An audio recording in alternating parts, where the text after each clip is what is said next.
Bonjour à vous tous qui êtes connectés au webinaire sur l'Open URSAF. On s'est donné rendez-vous à 11 heures. Je vous propose d'attendre une bonne minute afin que les derniers participants se connectent et on va démarrer.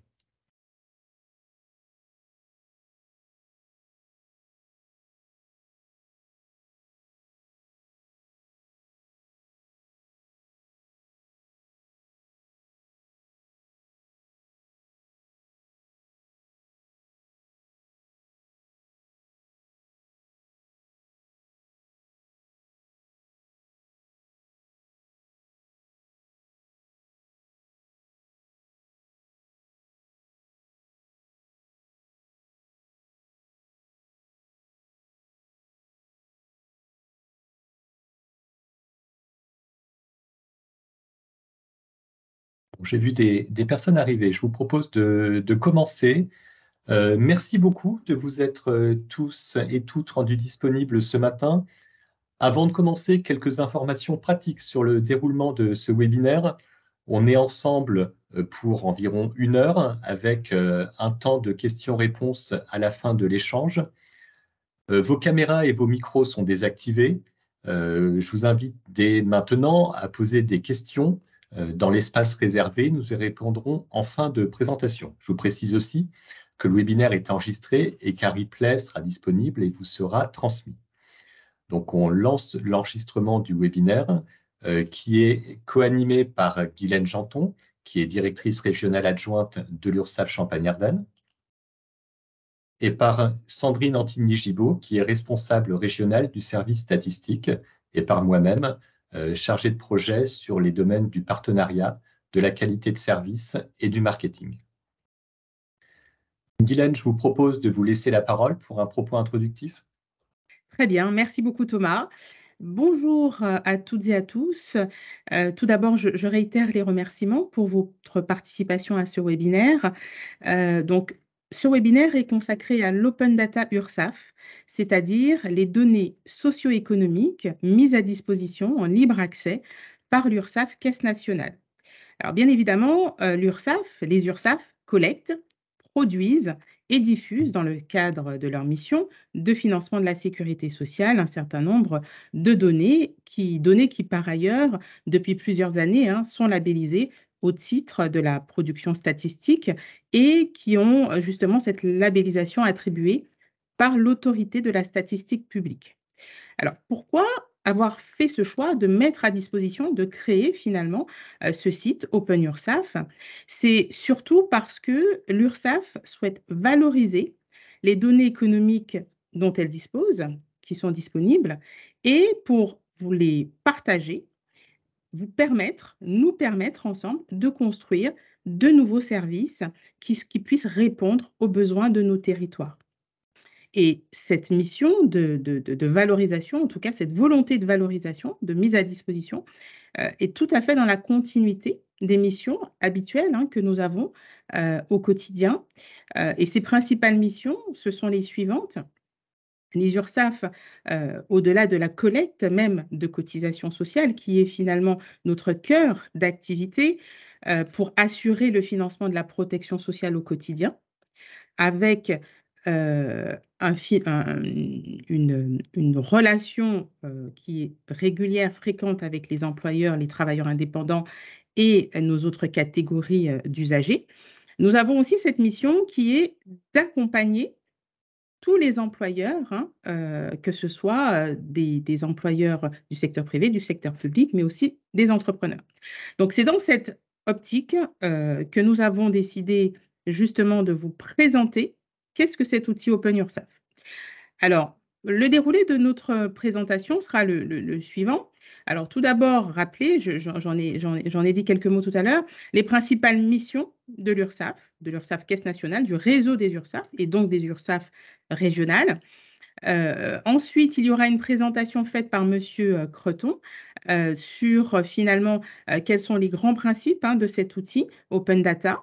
Et puis ensuite, Sandrine Antigny vous présentera finalement de manière très pratico-pratique comment utiliser ce site Internet et vous présentera quelques cas d'usage de manière à vous faciliter une prise en main ultérieure de l'outil Open Yourself. Donc voilà le contenu de notre webinaire d'aujourd'hui. Pour ce qui concerne les missions de l'URSSAF, donc vous évoquez les trois principales, les trois missions les plus importantes que nous portons au quotidien. Donc la première, c'est celle qui consiste à accompagner, comme je le disais tout à l'heure, tous nos employeurs, nos entrepreneurs indépendants, parce qu'en fait, cet accompagnement est indispensable et nécessaire de manière à leur donner toute information et finalement tous les outils qui leur sont utiles pour qu'ils puissent remplir leurs obligations déclaratives et de paiement pardon, de cotisations et contributions sociales. Donc, bien évidemment, la deuxième mission, c'est d'assurer le financement de notre système de protection sociale. Donc, cela passe par justement les opérations de collecte et puis, dans un second temps, de redistribution des cotisations et contributions qui sont collectées auprès des différents organismes, des différentes caisses de protection sociale qui versent des prestations. Et pour finir, la troisième mission, qui est de garantir les droits sociaux des salariés, notamment des travailleurs indépendants aussi, de manière équitable, puisque bien évidemment, les cotisations et contributions qui sont versées ouvrent des droits aux personnes concernées et notre mission consiste à nous assurer que ces droits sont correctement attribués, correctement répartis, et cela passe notamment par des actions de contrôle, de vérification de la bonne application de la législation sociale que nous menons avec des équipes qui sont dédiées. Donc voilà en synthèse les trois principales missions du réseau URSSAF et donc des URSSAF régionales, notamment l'URSSAF Champagne-Ardenne. Au-delà de ces missions, nous souhaitions également vous présenter quelques données chiffrées qui illustrent l'activité des URSSAF. Alors, ce qu'il faut savoir, c'est qu'au niveau national, nous avons collecté, donc là, il s'agit de données 2021, pour plus de 25 millions de salariés. Donc, nous avons collecté des cotisations pour plus de 25 millions de salariés, et ce qui représente plus de 10,67 millions d'employeurs et d'entrepreneurs. Donc, ces cotisations ont été par la suite redistribuées à 880 organismes, dont les caisses d'assurance maladie, les caisses d'assurance retraite, les CAF ou encore l'UNEDIC. Donc, au-delà de cette organisation, on va dire, globale, ce qu'il faut aussi avoir en tête comme données chiffrées, c'est qu'en fait, c'est 25 millions de salariés et 10 millions d'employeurs qui cotisent, par la suite, vont percevoir des prestations.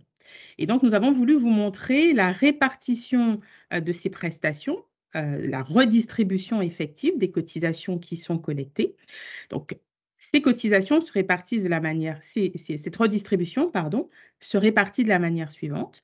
Donc, nous avons 39% des sommes collectées qui vont à l'assurance maladie, à la maladie, 28% à la retraite, 10% à la famille, 8% pour ce qui concerne le chômage et 6% pour l'autonomie, 3% pour la branche accident du travail et maladie professionnelle. Et puis, nous avons 6% qui se répartit en trois blocs. Donc, 3% qui vient financer la dette sociale, 2% qui vient financer les transports, donc c'est la contribution versement mobilité. Et puis, pour finir, nous avons 1% de ces sommes collectées qui vont à divers organismes, notamment le logement, la formation, invalidité, décès, etc. Donc, l'idée, c'était pour objectiver un peu, finalement, quelle est la destination des sommes qui sont collectées aujourd'hui par le réseau des URSSAF. Ensuite, nous voulions aussi vous faire une présentation un peu plus ciblée, bien évidemment, sur l'URSSAF Champagne-Ardenne, puisque c'est surtout ce dont il s'agit aujourd'hui, c'est de pouvoir vous donner aussi une connaissance, en tout cas de quelques données chiffrées pour l'activité de l'URSSAF Champagne-Ardenne. Ces données portent sur l'année 2022 et en 2022, au niveau de l'URSSAF Champagne-Ardenne, nous avons collecté 4,5 milliards d'euros de cotisations. Ces cotisations ont été versées par 182 480 usagers. Donc là aussi, ce sont des employeurs relevant du secteur privé ou des collectivités territoriales, ce sont des travailleurs indépendants, et vous avez en fait un camembert qui reprend la répartition de ces 182 480 usagers avec le poids correspondant, c'est-à-dire le nombre d'usagers concernés par catégorie. Aussi, d'autres éléments concernant nos activités. Je vous parlais tout à l'heure du contrôle, des actions de contrôle. Ce qu'il faut aussi savoir, c'est qu'en 2022, nous avons réalisé un total de 2510 actions de contrôle qui se répartissent à la fois en contrôle, on va dire classique, contrôle comptable d'assiette, ou encore en contrôle de lutte contre le travail dissimulé. Donc voilà quelques données pour vous poser un peu finalement le contexte et vous donner une visibilité sur le volume d'activité de l'URSSAF Champagne-Ardenne. Par la suite, ce que nous vous proposons, bien évidemment, c'est de vous partager l'outil OpenURSSAF qui finalement présente des données nationales, mais aussi des données locales. Vous voyez sur la vue qui vous est présentée une carte de France où vous avez la répartition de toutes les URSSAF et des différents sites de chaque URSSAF, dont bien évidemment l'URSSAF Champagne-Ardenne. Et ce qu'il faut savoir, c'est que pour ce qui concerne l'URSSAF Champagne-Ardenne, nous sommes répartis sur 5 sites, dont 2 sites dans le département de la Marne, un site dans le département des Ardennes, un site dans l'Aube et un autre dans le département de la Haute-Marne. Donc effectivement, toutes ces données sont disponibles, peuvent être consultées, visualisées au travers de cet outil qui est mis à disposition et dont on vous propose d'avoir une présentation un petit peu plus précise et plus complète. Et pour ce faire, je vais laisser la main à Monsieur Creton. Merci beaucoup. Alors, le point de départ de l'OpenURSSAF, c'est la loi de 2016 pour une république numérique. Cette loi, elle instaure une logique d'ouverture de nos données détenues plus globalement par les administrations afin d'en permettre l'exploitation, la valorisation, mais aussi, et c'est le cas, la mise à disposition. Nous avons développé en URSSAF un open data pour valoriser le patrimoine sur les données sociales que nous possédons. On a donc donné un accès à un large public, que ce soit des partenaires, des collectivités, des journalistes, des chercheurs, des entreprises, des créateurs d'entreprises, à des données géographiques et sociales de l'économie française. Concernant la méthode de construction, nous nous sommes posé la question essentielle des besoins du public pour construire l'OpenURSSAF, que ce soit des besoins d'analyse du marché, des besoins de connaissances économiques sur un territoire géographique ou des besoins sur une analyse économique avec une profondeur d'historique. C'est autour de ces réflexions sur les besoins que nous avons construit le site qui va vous être présenté avec un objectif essentiel qui est de rendre nos données accessibles pour tous et utilisables par tous. Donc concrètement, quelles sont les données qui sont accessibles sur le site? Alors tout d'abord, de par notre rôle de collecteur des cotisations sociales, nous rassemblons une grande quantité de données et disposons ainsi de capteurs sur la situation économique et sur l'emploi. Le portail OpenURSSAF regroupe les données à un niveau national, mais il permet aussi d'aller chercher la donnée au niveau local et de disposer d'une palette très large des données. Alors ces données, elles sont accessibles par 3 axes. D'une part, un catalogue des données, d'autre part, des chiffres en images qui permettent une meilleure visualisation des données, et enfin des API. Alors pour commencer par le catalogue des données, on dispose aujourd'hui de 83 jeux de données qui sont accessibles pour 64 jeux sur des données économiques et pour 19 sur des données liées à l'activité et à l'organisation des URSSAF. C'est en perpétuelle évolution au niveau du nombre de jeux de données. Alors, ça permet ces jeux, des croisements, différents croisements sur des zones géographiques, par exemple, sur des secteurs d'activité.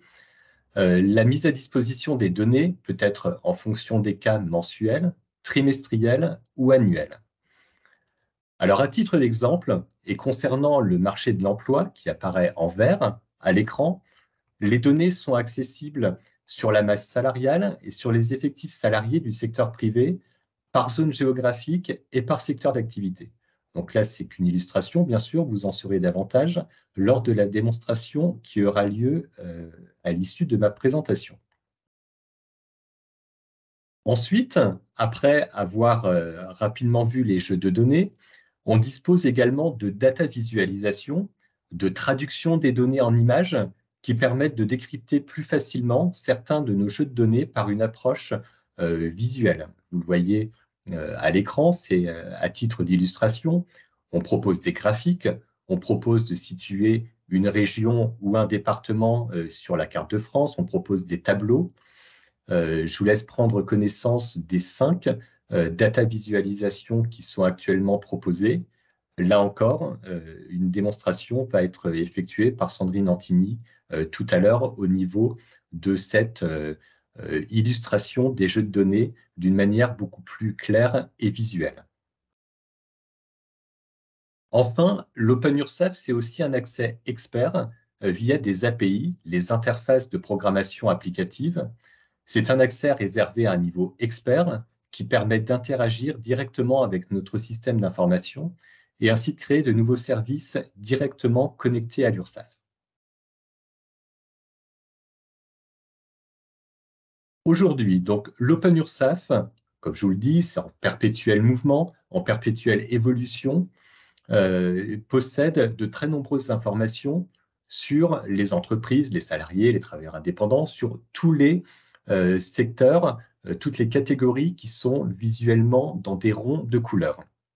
Mais l'Open URSSAF est amené à être enrichi de nouvelles données très régulièrement par le réseau des URSSAF, notamment sur les types de contrats, sur les métiers, sur la relation cotisant, sur tout ce que vous voyez en bas de l'écran.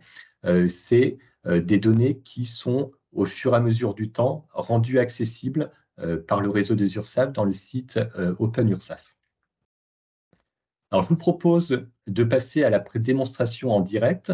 Je vous rappelle que vous avez, en cliquant sur Conversation, la possibilité de nous déposer des questions, si vous en avez le besoin, auxquelles on répondra en fin de présentation. Donc, Sandrine, je vous laisse la parole pour nous faire une démonstration du site. Merci Thomas. Donc je vais partager mon écran, voilà, afin que vous puissiez voir, le site OpenURSAF. Donc pour commencer un rappel, de l'adresse, donc open.ursaf.fr. Le site est disponible et pour tous et les données sont, librement, accessibles. Bien entendu, les données disponibles sur open.ursaf respectent la législation en RGPD et le secret statistique. Bien, donc nous arrivons sur le portail, nous cliquons sur Open Data et nous retrouvons donc les 3 parties du site présenté par Thomas, à savoir le catalogue de données, les chiffres en images et les API. Je vous propose de débuter par les chiffres en images qui permettent une première approche des données disponibles sur le site. Donc, je clique sur Data Visualisation. On arrive sur les différentes mises en images que Thomas vous avait présentées tout à l'heure, sur les différentes thématiques. Je vous propose de commencer par le baromètre économique. Donc, nous arrivons sur des petits tableaux avec des chiffres clés qui reprennent des chiffres clés sur nos principaux indicateurs économiques et financiers que nous avons à disposition. Donc, les déclarations préalables à l'embauche, les effectifs salariés, la masse salariale, l'assiette chômage partiel, les taux d'impayés des entreprises et les procédures collectives. En haut, vous avez la possibilité de filtrer sur le périmètre géographique qui vous intéresse, donc soit la version nationale, soit la version régionale, soit la version ancienne région. Donc, pour ce faire, je vais cliquer sur la version ancienne région afin de pouvoir cibler davantage la Champagne-Ardenne. Donc, les chiffres se mettent instantanément à jour. Là, vous avez la possibilité de choisir la région sur laquelle vous voulez travailler, soit en déroulant le menu, soit en tapant directement dans la barre. Voilà, les données Champagne-Ardenne s'affichent. En haut, vous avez un rappel de la dernière date de mise à jour. Donc, prenons par exemple les effectifs salariés du secteur privé. On rappelle la date d'arrêté des données, là, le troisième trimestre 2022. Les données sont trimestrielles et corrigées des variations saisonnières. La dernière mise à jour a été réalisée pour ce jeu de données-là le 30 décembre 2022. Donc là, nous avons un rappel du nombre de salariés de Champagne-Ardenne, 307 milliers de salariés, une évolution par rapport au trimestre précédent en chiffres et en taux, et une évolution sur un an également en chiffres et en taux. Vous avez la possibilité de développer le visuel, afin d'accéder à une représentation graphique et à un tableau. Donc la représentation graphique illustre l'évolution en taux et en niveau des effectifs salariés depuis 2014. Donc on peut voir sur la courbe une parfaite illustration de l'impact de la crise sanitaire sur les effectifs salariés, avec une baisse conséquente et une reprise en 2021. Là, nous avons une répartition des effectifs de Champagne-Ardenne par grand secteur, en niveau, en évolution trimestrielle et en évolution annuelle. Vous avez sur l'ensemble des tabs visualisation la possibilité d'accéder aux données détails qui sous-tendent les data visualisations. Pour ce faire sur celle-ci, c'est le petit carré jaune qui est ici. En cliquant dessus, on arrive au jeu de données et donc au catalogue de données. On y reviendra tout à l'heure plus en détail. Je reviens sur le baromètre économique. Je vous propose de continuer sur une autre data visualisation. Pour ce faire, donc, on reclique sur Open Data, les chiffres en images data visualisation. Et cette fois-ci, je vous propose de partir sur celle qui concerne les employeurs et effectifs salariés du secteur privé. Donc là, on arrive sur une data visualisation un petit peu différente qui possède davantage de filtres. Donc, il y a la possibilité de choisir l'année d'arrêté, le périmètre géographique sur lequel on souhaite rechercher des données, donc qui va des nouvelles régions jusqu'à la commune. Une fois qu'on a choisi ce périmètre géographique, on a la possibilité de le préciser. Là, comme je suis encore sur nouvelles régions, en cliquant ici, c'est la liste des nouvelles régions qui va s'afficher. Nous avons ensuite un filtre sur l'activité de l'établissement. Donc, on va du grand secteur au code APE. Et ensuite, la possibilité de préciser le secteur ou l'APE choisi. Donc, avant d'aller sur la Champagne-Ardenne, nous pouvons regarder un petit peu les visualisations qui sont présentées. Donc, il y a pour les salariés et les établissements une courbe d'évolution, un diagramme en bâton et une cartographie qui permet de situer là la grande région Grand Est par rapport aux autres régions de France, qui permet de mettre en perspective un petit peu la position de la région. Donc il y a exactement le même représentation pour le nombre d'établissements. Je vais maintenant cliquer sur les anciennes régions. Donc les données se mettent là aussi instantanément à jour et je vais chercher la Champagne-Ardenne. En type d'activité, je vais rester sur les grands secteurs et je vais m'intéresser plus particulièrement au secteur de la construction. Donc là, les chiffres se sont mis à jour. On obtient le nombre de salariés à fin 2021 pour la Champagne-Ardenne, pour le secteur de la construction, avec une notion d'évolution par rapport à l'année précédente. En regard, nous avons le même nombre d'établissements pour ces salariés dans ce secteur-là, avec également en regard l'évolution par rapport à l'année précédente. Le graphique, le diagramme en bâton, c'est mis à jour.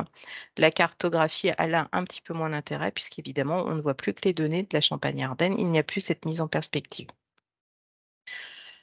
Pour finir, tout en bas de la data visualisation, nous avons une répartition des activités par nombre de salariés ou par nombre d'établissements sur le périmètre géographique qui a été sélectionné. Et là, toujours la possibilité de consulter les données de détail qui sous-tendent la data visualisation. Maintenant, je vous propose d'aller voir d'un peu plus près le catalogue de données. Donc, toujours un clic sur Open Data. Là, cette fois-ci, on choisit le catalogue de données. Donc, on arrive à la totalité du catalogue de données qui comprend à l'heure actuelle, comme l'a précisé Thomas, 83 jeux de données. Les jeux de données s'incrémentent très régulièrement. C'est un site qui vit et qui est enrichi très régulièrement. Donc là, vous avez l'ensemble des jeux de données. Sur cette page et sur les autres ensuite plus en détail, vous avez toujours un rappel de la volumétrie. Donc là, ici, les jeux de données. Tout en bas, vous avez la possibilité de télécharger le catalogue pour avoir la liste globale des jeux de données et peut-être avoir une idée un peu plus globale de l'ensemble des données, de la richesse des données du site. Et entre les deux, donc, vous avez un système de filtres, soit par thème, soit par mots-clés, ou d'autres filtres qui permettent une présélection sur le jeu de données sur lequel vous souhaitez travailler. Donc, je vous propose de partir d'une problématique qui est de connaître le nombre de salariés du secteur de la construction de bâtiments pour la communauté d'agglomération de Troyes. Bien, donc je vais choisir comme thématique Observatoire économique effectif salarié qui semble correspondre à mon besoin. Là, les jeux de données sont filtrés. Je descends un petit peu. Je me dis que celui portant sur le nombre d'établissements employeurs et effectifs salariés du secteur privé par commune et code APE avec une profondeur d'historique semble répondre à mon besoin. Donc, je clique sur le jeu de données. Il s'affiche sous forme de tableau. Donc là, un rappel de la volumétrie qui est important puisque là, nous sommes bien sur un périmètre France entière avec un détail qui va jusqu'à la commune et jusqu'au code APE. On va s'arrêter avant de filtrer plus en amont les données, on va s'arrêter un petit peu sur les onglets qui se trouvent en haut. Donc, nous avons un premier onglet Information qui permet d'avoir des précisions tant de définition de méthodologie ou de délai de mise à jour du jeu de données. Nous avons aussi la possibilité, en cliquant sur Mise à jour, d'accéder à un planning de mise à jour des jeux de données, soit sous forme de tableau qui est exportable ici, ou soit sous forme d'agenda, ce qui permet une visualisation un peu plus importante. Donc voilà, on voit que par exemple, le 18 janvier a été mis à jour le jeu de données portant sur les auto-entrepreneurs par département. Je reviens sur le jeu de données sur lequel nous nous trouvions. Donc là, nous venons de voir l'onglet Information, l'onglet Tableau sur lequel nous reviendrons tout à l'heure.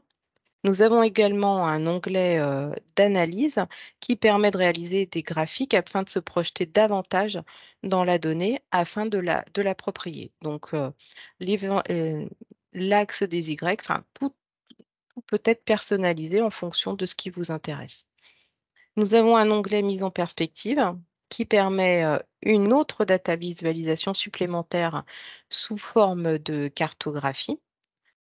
Voilà, donc là, l'ensemble de la France, puisque pour l'instant, le jeu de données porte bien France entière. Nous avons un onglet export qui permet d'exporter, là pour l'instant, le jeu de données entier. Donc, bien entendu, faire attention à la volumétrie qui est rappelée ici, puisque l'export peut prendre davantage de temps étant donné le volume d'enregistrement. Et nous avons là la partie API qui permet d'automatiser la collecte des données en requêtant directement sur ce système d'information. Donc, nous revenons au tableau qui présente le jeu de données et à notre problématique qui est de connaître le nombre de salariés du secteur de la construction du bâtiment pour la communauté d'agglomération de Troyes. Donc, sur la partie filtre, vous avez dans un premier temps tous les filtres géographiques et ensuite les filtres d'activité.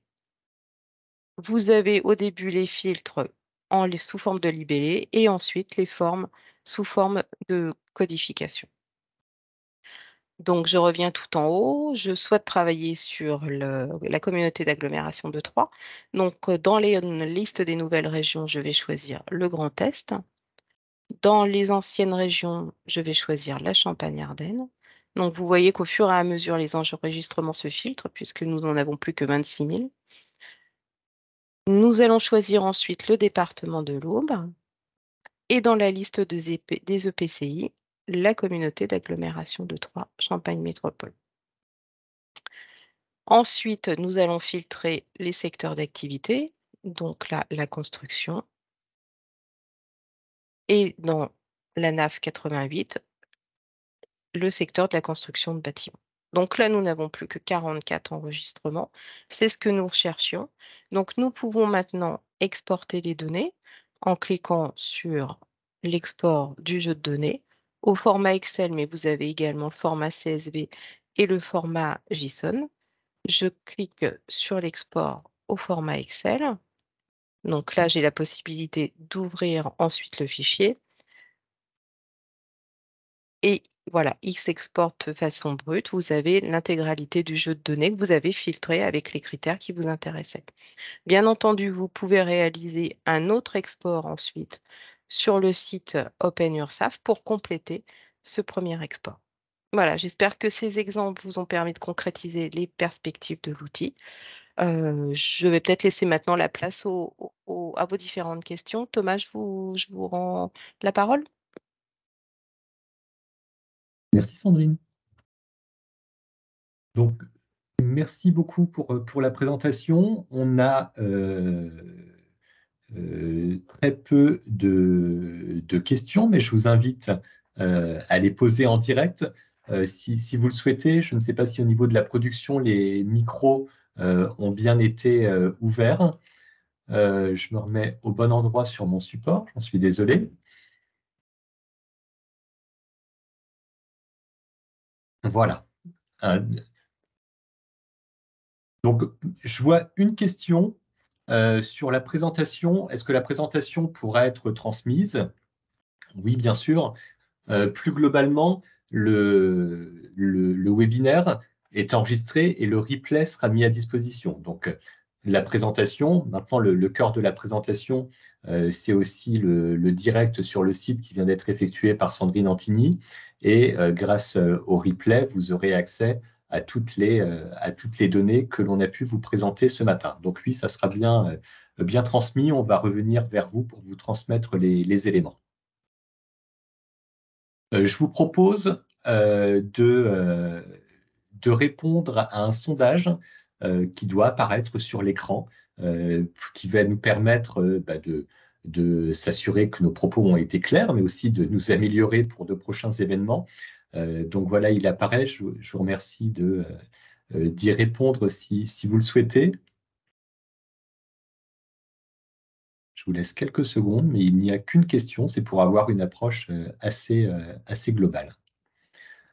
Donc, les micros et caméras sont ouverts. On a indiqué dans le fil de conversation. Si vous avez des précisions à avoir, notamment sur la présentation, n'hésitez pas à directement intervenir. Je vous laisse la parole.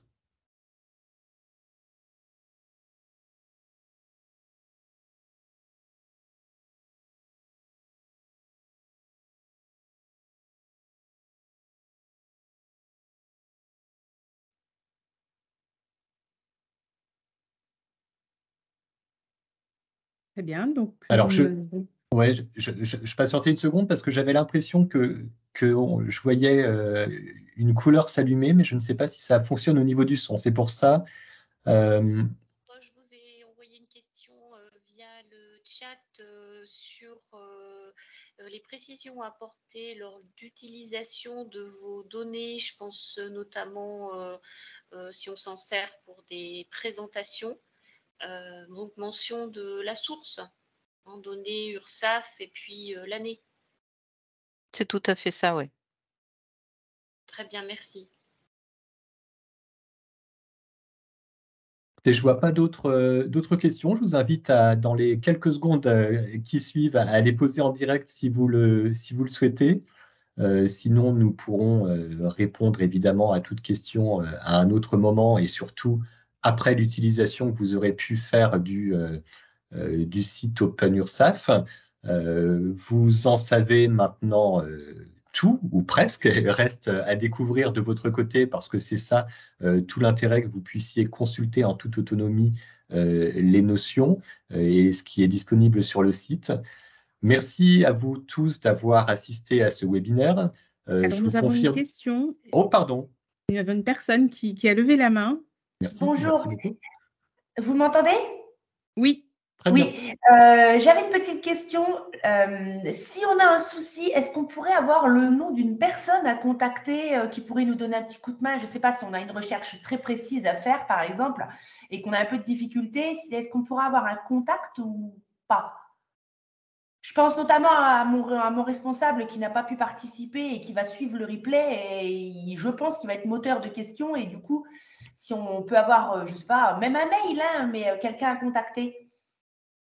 Vous pouvez complètement me contacter sur le sujet. Ah, Ouais. d'accord. Tout à fait, c'est possible. Et nous vous mettrons, lorsque nous enverrons justement le replay, nous vous mettrons les coordonnées de contact dans le mail. D'accord, super, merci.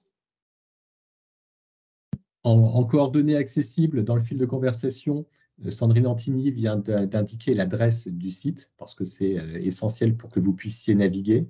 Donc, ça a été indiqué dans le fil de conversation. Si c'était la dernière question, je vous remercie beaucoup pour votre présence ce matin et je vous souhaite une bonne journée et je vous dis à très bientôt. Merci beaucoup. Merci, bonne journée à tous.